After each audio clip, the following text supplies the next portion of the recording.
Hi, so today I'm going to be showing you how to use different functions on the Smart Notebook for different lesson plans.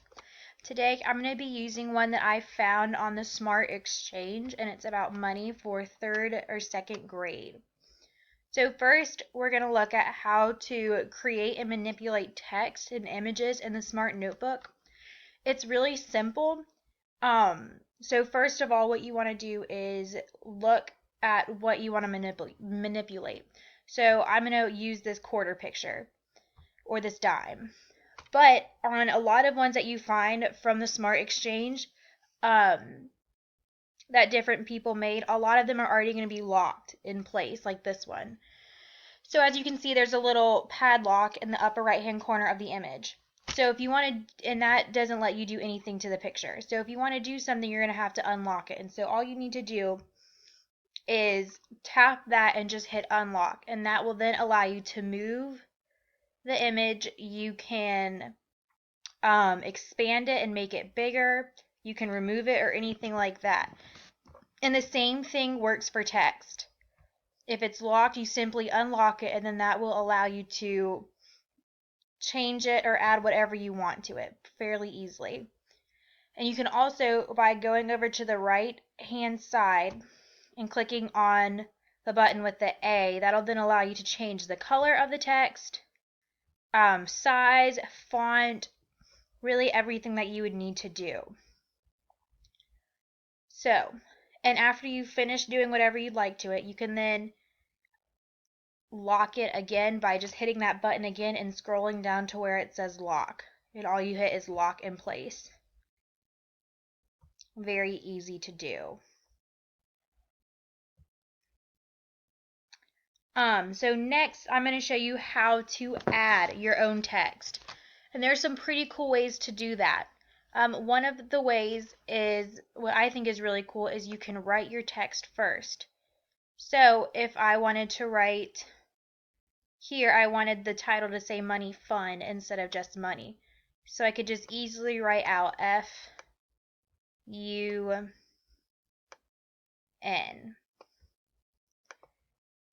And then that, by clicking on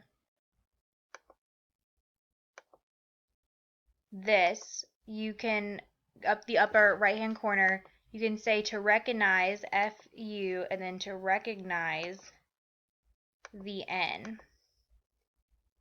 And then you have your word.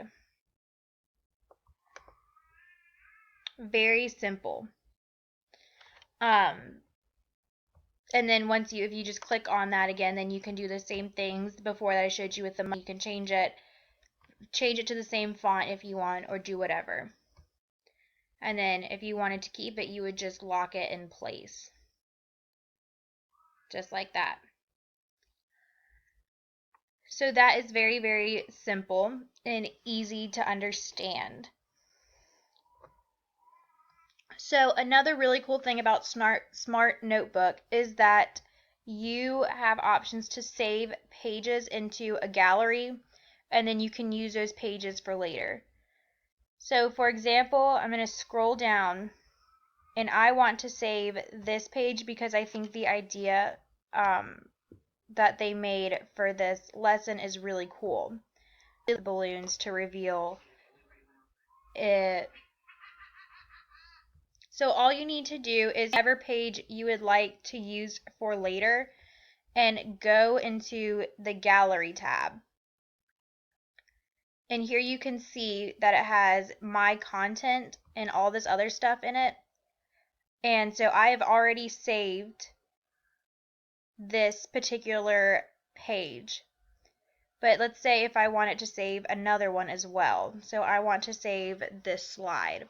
All you need to do is go into the right hand corner of the slide and scroll down to the very bottom when it says add page to gallery.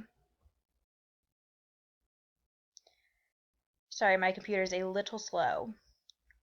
So it'll then save the page into your gallery for you to use later on any other lesson that you wanted to use, which I think is really great.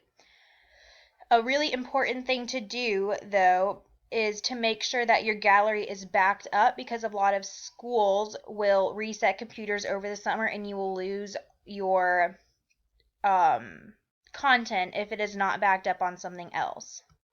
So all you're going to need to do then is go up to where it says My Content in the little drop down menu. You will click that and scroll down to the bottom where it says Export as Collection File. When it opens up, then you have an option to save it to your desktop or to a thumb drive if you have it. Right now I do not have one on me, but I could easily just go down to find where my USB would be, and I could just save it onto that for later. Okay, so now I'm going to show you how to add themes to your lesson. So I've just created a blank page to this lesson, and you just simply do that by going up to Insert and Blank Page. And so for this, I would like to add an assignment page for my students. And so how you're going to do that is go to where your same gallery was, and you can search anything in the search bar. So I am searching for lined paper for kids to come up to the board and be able to look at and be able to write stuff in. And so it has a lot of different options, and if I just scroll down, there has a ton of lined paper, and I can just pick the one I like. So I choose this lined paper, and you can simply drag over to the page, and then you have it. And again, if this is something that you're going to use a lot, then you can save this page to your gallery, as we did with that page earlier. And you simply do that again by just going to the page and add page to gallery. Now I'm going to show you something else where you can add links to your presentations. So you can add a bunch of different stuff like website sounds and attachments to stuff that is already on your page. So for example, let's say I want to add a website to this penny. So when we click on it, I can click on the penny and that'll pull up something, a website about money. And so all you need to do is once again go up to the top right hand corner of the picture and scroll down to where it says link. You'll click on that, and then it'll give you an option to put in your website. And this makes it a lot easier, so you could just click on that instead of trying to pull up the internet and type in your website, because that takes a long time, and this is a quick and easy way to do that. You can also link other stuff rather than websites. You can link a sound to the picture so that when it opens up, or if you decide to click on the image, it'll make a sound. And you can import that in from your desktop if you have a sound already that you would like to use. So that was just a very basic lesson on a little bit of understanding of the Smart Notebook. I hope you enjoyed it and learned a lot. Thank you.